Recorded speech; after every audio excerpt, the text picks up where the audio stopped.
और वहाँ पर कई तरह के सामाजिक कार्य करते हैं और ये 2005 से संचालित है। और अभी हमारे पास जितने भी कुछ प्रोजेक्ट्स आते रहते हैं उसी से संबंधित हम उसे अलग अलग जगह में चला रहे हैं।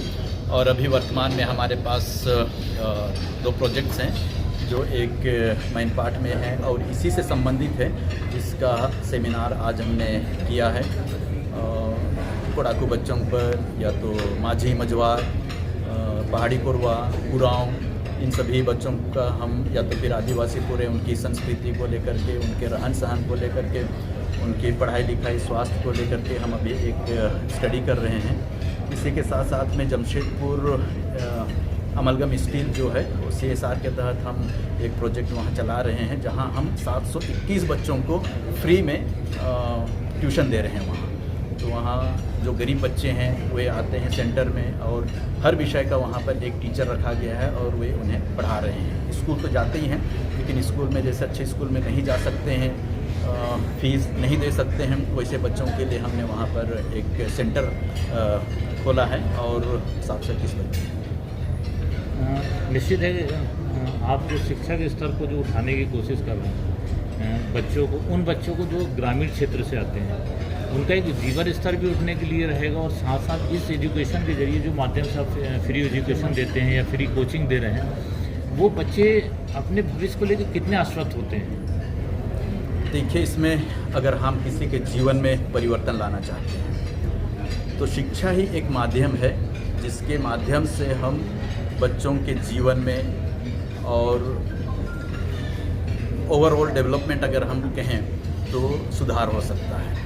और ज़रूर कुछ बच्चे पढ़ाई के प्रति उनका जो रुझान है कम है, फिर भी हम उन्हें अलग तरीके से, यानी क्लास कमरा छोड़ करके हम बाहर भी अलग तरीके से उनको किस तरह से सिखा सकते हैं ताकि वे पढ़ाई के प्रति उनकी रुचि जागे और वे पढ़ाई कर सकें और अपने जीवन में आगे बढ़ सकें। और हमारा यही उद्देश्य है कि जितने भी बच्चे हैं वे अच्छी पढ़ाई करें और अपने जीवन के उज्जवल भविष्य की ओर सदा आगे बढ़ें, यही हमारी कामना है। Thank you. विशेषकर मध्य प्रदेश और छत्तीसगढ़ में हम लोग 4 आदिवासी समुदाय के बीच में काम करते हैं। उरांव, पढ़ाकू, बरेला और हम लोग का प्रयास है, हम लोग चलाते हैं 33 स्कूल और 3 कॉलेजेस और 7 सोशल वर्क सेंटर्स। इनके माध्यम से हम लोगों का प्रयास है, क्योंकि आदिवासी बच्चे बहुत क्षेत्र में पीछे पड़े हैं और डिप्राइव्ड हैं और मार्जिनलाइज हैं। हम लोग कोशिश कर रहे हैं इन क्षेत्रों में, गाँवों में जहाँ से स्कूल है, खेल के माध्यम से और अलग अलग एक्टिविटीज़ के माध्यम से, और कोशिश कर रहे हैं कि गांव में जो भी लोग खेल खेलते हैं, जो भी कार्यक्रम लोग रचते हैं, उनके माध्यम से शिक्षा को बढ़ावा दे रहे हैं, जिससे कि वे ज़्यादा से ज़्यादा समझ सकें। क्या होता है ना, तो उन लोग हिंदी भी ठीक से नहीं जानते हैं, अंग्रेज़ी भी नहीं जानते हैं, तो हम लोग कोशिश कर रहे हैं उन्हीं की भाषा में और उन्हीं के कार्यक्रम, उन्हीं के खेल के माध्यम से उनमें जो गुण है उसको हम लोग उभार कर ला रहे हैं, जिससे कि कल के दिन में मेन स्ट्रीम में हम लोग पढ़ लिख करके समाज में आ सकें। ये हम लोग का वास्तव में उद्देश्य है। और जहाँ कहीं भी हमारे स्कूल है, हम गुणवत्तापूर्ण शिक्षा पर जोड़ें, ये हम लोग का उद्देश्य है।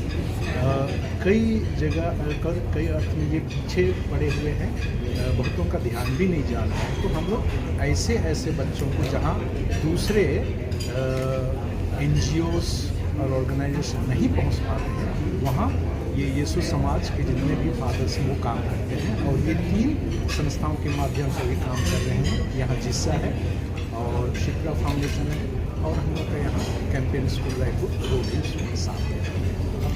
जिस तरीके से शिक्षा के स्तर को आप हमेशा ऑर्गेनाइजेशन आपका जो है वो हमेशा उठाता है शिक्षा को लेके, एक नए मूवमेंट करता है बच्चों को पढ़ाने के लिए, एजुकेशन चाहे वो ग्रामीण से हो चाहे शहरी से हो, शिक्षा का एक स्टैंडर्ड लेवल आप लेके आते हैं।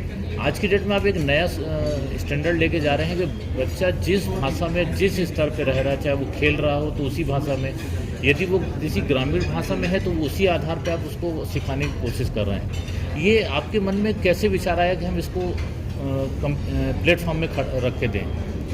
मेरा खुद का अनुभव है, जब मैं स्कूल गया तो शुरू में हिंदी भी ठीक से नहीं समझ पाता था, अंग्रेजी भी नहीं समझ पाता था, लेकिन जब शिक्षक ने मुझे अपनी भाषा में, उरांव भाषा में, कुरुक भाषा में समझाया तो मैं अच्छी तरह से समझ पाया। तो हमारी समझदारी यही है कि अगर बच्चे, आदिवासी बच्चे इन्हीं की भाषा में सिखाए जाए, पढ़े लिखें, तो वो जल्दी कॉन्सेप्ट को पकड़ लेते हैं और बाद में हायर एजुकेशन में जाते हैं तो हिंदी और अंग्रेजी तो जान जाते हैं, लेकिन जो फाउंडेशन हो वो मजबूत हो जाता है। और जैसे मैंने कहा, गुणवत्तापूर्ण शिक्षा पर हम लोग जोर देते हैं। मैं खुशी की बात आपको बता रहा हूँ कि अभी जो हमारे माननीय मुख्यमंत्री है हमारे छत्तीसगढ़ के, वो हमारे स्कूल के ही पहला स्कूल कुनकुरी में पढ़े। तो हमारा उद्देश्य है गुणवत्तापूर्ण शिक्षा देना और लोगों को इस स्तर तक लाना कि वे समाज में अच्छे व्यक्ति बने, समाज सेवी बने और देश की प्रगति के लिए काम करें। थैंक्स।